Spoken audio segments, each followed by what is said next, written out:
an bɛ duwawu waati de la an b'a ɲini Ala fɛ an ka jamana bɛ bolo la Ala k'an ka jamana lafiya an ka jamana bɛ bolo la Ala k'an ka jamana kisi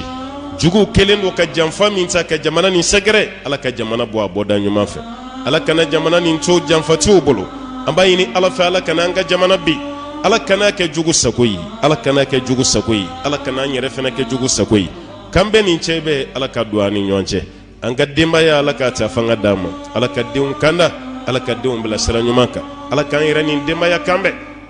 an balima minnu bɛ nafolo ɲini na nafolo halala Ala ka nɔgɔya we o ɲuman bɔra yan cogo min Ala k'o ɲuman segin ka n'an bɛɛ lajɛlen ɲuman sɔrɔ yan furu bɛ cogo min na bi a ma dogo maa si la a pici pacalen Ala ka hinɛ na k'an ka furudenw k'u kanbɛ Ala k'u cɛ bɛn Ala ka den barikalen d'u ma Ala ka den barikalen d'u ma garijɛgɛ siri bɛ maa caman na an b'a ɲini masaba Ala fɛ Ala ka garijɛgɛ foni d'an ma minnu ka sugu gɛlɛyalen don Ala ka sugu woloma Ala ta'ala ka sugu lafiya Ala ka garijɛgɛw foni sugu kɔnɔna la bolola baarakɛla minnu bɛ yen an b'a ɲini Ala fɛ Ala ka marché caman nɔgɔya n'a nɔgɔyara ka baara kɛ ni Ala ɲɛsiranya ni tilennenya ye Ala ta'ala k'i su o fana na ka wari dun fana halala sira kan ka sɔrɔ tɔɔrɔ t'a kɔfɛ Ala ta'ala k'o nɔgɔya n'aw bɛɛ lajɛlen ye minnu ye examen kɛ jaabi cogo ɲuman an b'a ɲini Ala fɛ Ala k'o nɔgɔya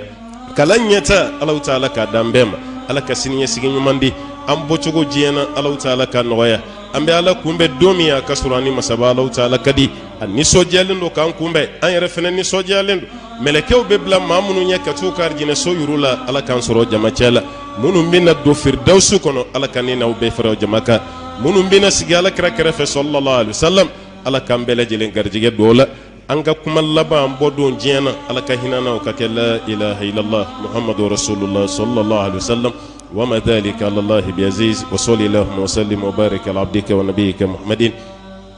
وعلى آله ومن تبعه بإحسان يوم الدين سبحان ربك رب العزة ما يصفون والسلام على المرسلين والحمد لله رب العالمين.